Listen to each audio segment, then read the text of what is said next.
Dear students, today we are going to start the next chapter of civics, urban administration.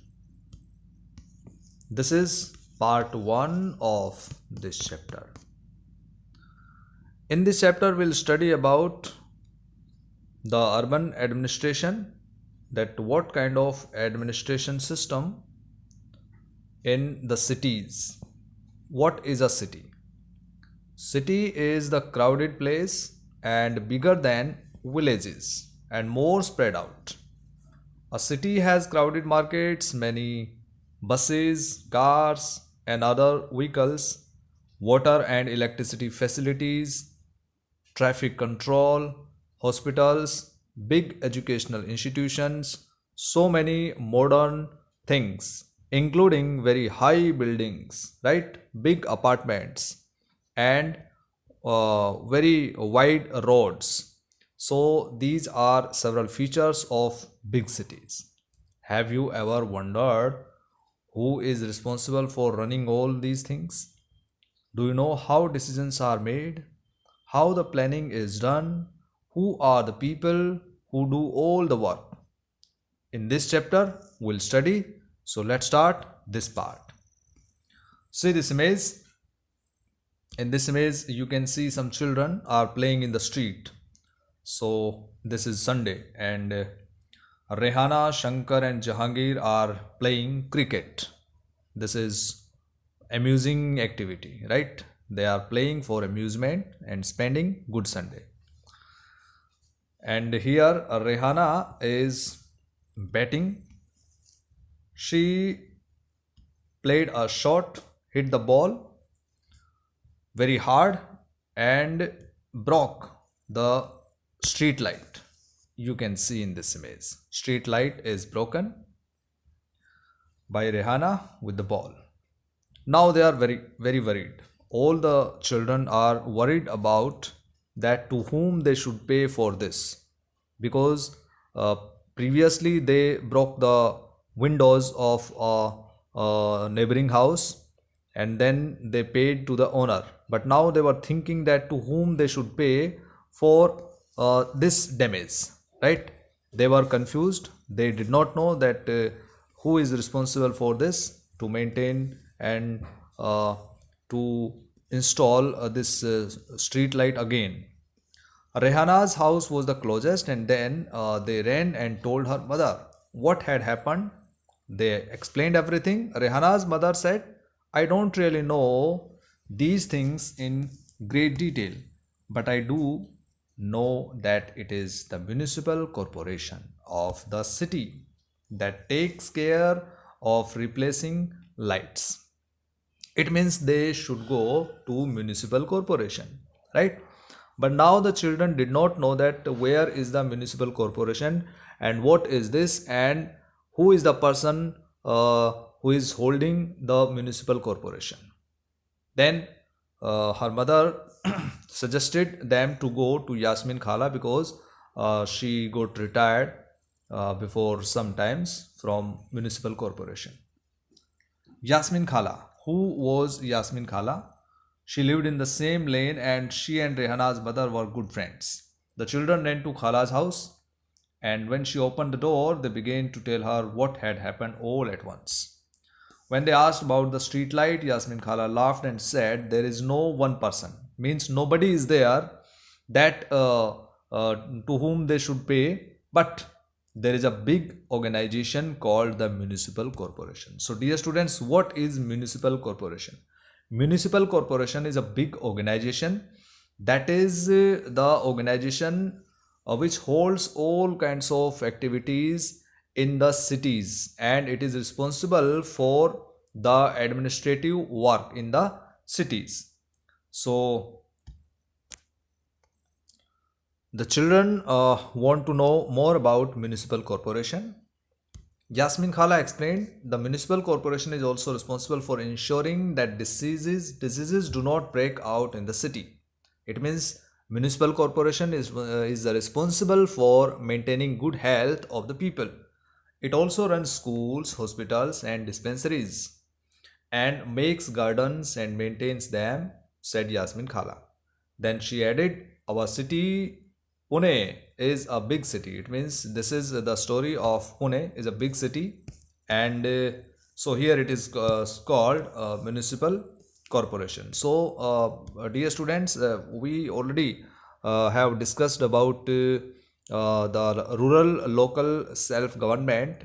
It can be divided into uh, gram panchayats and municipalities and municipal corporation. So panchayats are in villages, as we have discussed, villages, and municipalities are in small towns and small cities, and municipal corporations are in big cities, right? Metro cities and big cities. So in this way, municipal corporation, because Pune is big city, so here this organization is called municipal corporation. In smaller towns, it is called a municipal council or municipality. The ward councillor and administrative staff. Now we'll study about ward councillor. Who is ward councillor? Ward councillor, like in your village, in your small places where gram panchayats are there. So villages also are divided into wards, and from each ward one person is elected who is called panch, right? Panch. And from whole village one person who is the head of the village called sarpanch. So ward councillor in municipal corporation are called ward councillor. They are representative of particular ward. So big city is divided into wards. Here you can see wards, and ward councillor get elected. The complicated decisions that affect the entire city are taken by groups of councillors. Entire city means the people who are living in the city, and those people who live temporarily as well as permanently. Taken by the groups of councillors who form committees to decide and debate issues.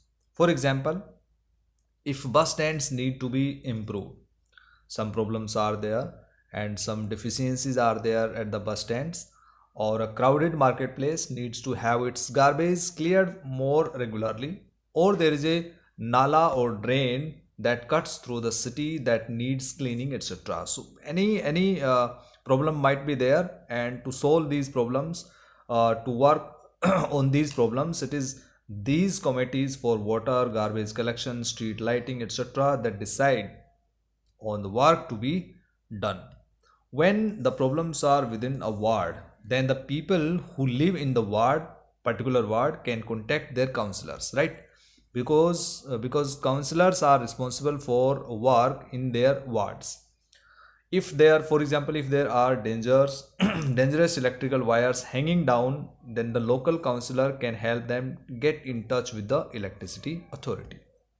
While the councillors committees and councillors decide on issues, the commissioner and the administrative staff implement these. So here we have to understand that councillors committees and the councillors take major decisions, and for implementation there is commissioner and administrative staff, right, appointed by the government. So councillors are elected, and administrative staff is appointed by the government.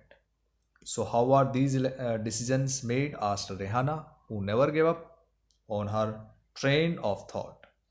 Well, all the ward councillors meet and they make a budget. Ward councillor, who are elected people, they make the budget, and the money is spent according to this. Where they should spend money for this year, they take the decision, and the ward councillors try and ensure that the particular demands of their wards are placed before the entire council. It means any problem is there in their particular ward, anything should be installed there, new facility should be provided to the people. So for that you need money. So they explain about this agenda in the entire council. So these decisions are then implemented by the administrative staff. Yasmin Khala explained here. Now, after reading this extract, we should fill in the blanks following. First is, In a panchayat, the elected members are called.